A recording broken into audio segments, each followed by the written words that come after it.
பண்ணணும், எப்படி அவனுக்கு நோட்ஸை கொடுக்கணும், எப்படி ஆரம்பிச்சணும், எல்லாமே இந்த பேப்பர்ல இருக்கும்.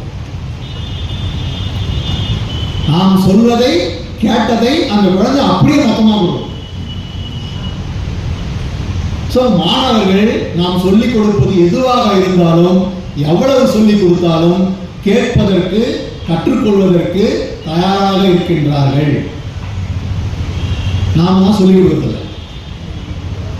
நாம் தான் அவங்களுக்கு தேவையான வாய்ப்பை உருவாக்கி கொடுக்கவில்லை.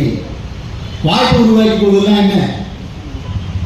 புத்தகங்கள் கட்சி கூட்டணுவாங்க, புத்தகங்களை வாங்கி கொடுங்க, புத்தகங்களை படிக்கட்டும், புத்தகங்களை பற்றி பேசுங்க, புத்தகங்களை பற்றி அவங்க கிட்ட உரையாடுங்க.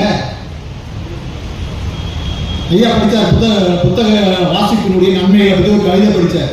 எவ்வளோ ஆழமான கருத்துக்கள்! அது போன்ற கருத்துக்களை எல்லாம் நாம் குழந்தைகளுக்கு சொல்லித்தர வேண்டும். சொல்லிக் கொடுத்தால் குழந்தைகள் கற்றுக்கொள்வதற்கு தயாராக இருக்கிறார்கள். ஆனால் அவங்க செய்யறதில்லை. எவ்வளோ பேர் ரோட்ல போறாங்க, இப்படி ஒரு அரங்கம் நடக்குது, இங்க ஒரு புத்தக கண்காட்சி நடக்குது, சும்மா போய் பார்த்துட்டு போறாங்க. ஏன் யாருக்கும் என்ன வரல? நம்ம வாசகர்கள் இல்லாம நம்முடைய அரங்கம் எப்படி காலியா இருக்கு? இது நம்ம வேலூருக்கு கிடைத்த சாபக்கேடு தான் நான் பார்க்கிறேன். சாபக்கேடு தான். இப்படி எந்த முயற்சியுமே எடுக்காம, அரசு ஏற்படுத்தி கொடுக்கக்கூடிய வாய்ப்பை கூட பயன்படுத்திக் கொள்ளாமல், ஒவ்வொரு வருஷமும் 10ஆம் கிளாஸ் ரிசல்ட் வரும்போதும் 12ஆம் கிளாஸ் ரிசல்ட் வரும்போதும் நம்முடைய வேலூர் மாவட்டம் எத்தனாவது வரிசையில் இருக்குது அப்படின்னு பார்த்துட்டு கதறி அழுகின்றோம்.